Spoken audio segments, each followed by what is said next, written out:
Jamtara cyber अपराध की राजनीति से चुनावी रण क्षेत्र तक, आम नागरिकों से लेकर मशहूर हस्तियों, यहां तक कि भारत के महानायक अमिताभ बच्चन और पंजाब के पूर्व मुख्यमंत्री कैप्टन अमरिंदर सिंह की पत्नी पूर्व केंद्रीय मंत्री परनीत कौर भी इन घोटालों का शिकार। केवल समय ही बताएगा कि जामताड़ा का अगला अध्याय परिवर्तन का होगा या यह डिजिटल साजिश और राजनीतिक नाटक की भूमि बनी रहेगी। झारखंड की सीमा के भीतर बसा जामताड़ा कभी नक्शे पर एक छोटा सा स्थान था, एक साधारण जिला जिसे क्षेत्र के बाहर बहुत कम लोग देख पाते थे। लेकिन आज यह छोटी सी जगह पूरे भारत में अपनी ख्याति रखती है। भारत की फिशिंग राजधानी के नाम से मशहूर जामताड़ा की बदनामी इसकी प्राकृतिक सुंदरता या ऐतिहासिक स्थलों से नहीं, बल्कि उन चालाक दिमागों से है जिन्होंने इसे साइबर अपराध का केंद्र बना दिया। साइबर अपराध का केंद्र 2000 के दशक की शुरुआत में, जब इंटरनेट और मोबाइल तकनीक भारत में अपनी जड़ें फैलाना शुरू कर रहा था, तब जामताड़ा ने अप्रत्याशित तरीके से इसे अपनाया। पारंपरिक नौकरी के अवसरों तक सीमित पहुंच वाले इस क्षेत्र के युवाओं ने पाया कि वे तकनीक का इस्तेमाल सिर्फ ज्ञान के लिए नहीं बल्कि डिजिटल तबाही मचाने के लिए भी कर सकते हैं। फिशिंग घोटाले एक खास चाल बन गए। निशाना कोई भी और हर कोई, आम नागरिक से लेकर मशहूर हस्तियों और राजनेताओं तक। यहां तक कि महानायक अमिताभ बच्चन से लेकर पंजाब के पूर्व मुख्यमंत्री कैप्टन अमरिंदर सिंह की पत्नी पूर्व केंद्रीय मंत्री परनीत कौर भी इन घटनाओं का शिकार हो चुकी हैं।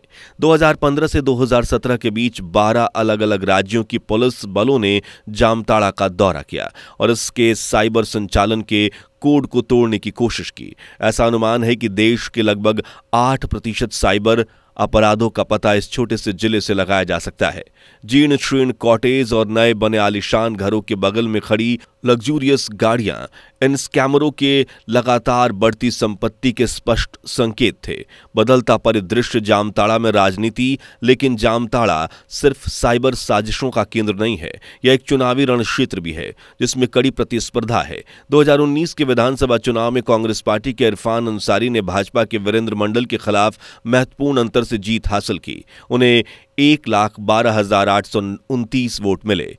यह जीत कोई अकेली घटना नहीं थी। अंसारी 2014 में चुनाव में विजयी हुए थे। ये राजनीतिक लड़ाइयां झारखंड के व्यापक राजनीतिक रंगमंचों में जामताड़ा के महत्व को उजागर करती है।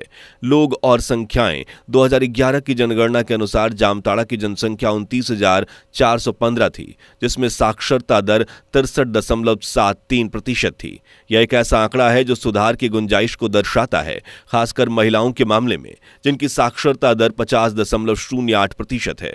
यह अंतर बताता है कि शिक्षा और जागरूकता क्षेत्र के युवाओं को साइबर शरारतों से दूर रखने और अवैध अवसरों की ओर ले जाने में महत्वपूर्ण हो सकती हैं।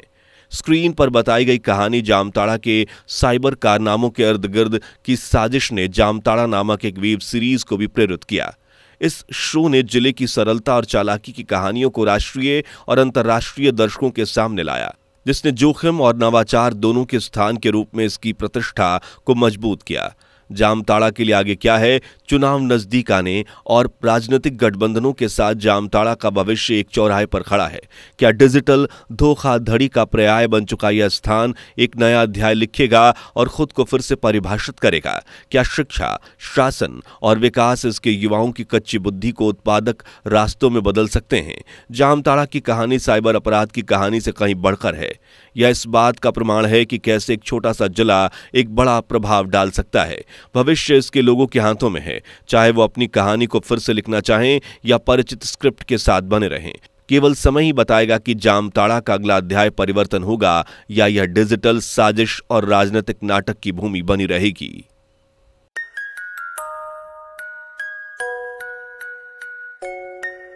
ऐसे ही और ताज़ा तरीन खबरों के लिए देखते रहिए आजकल वेब टीवी।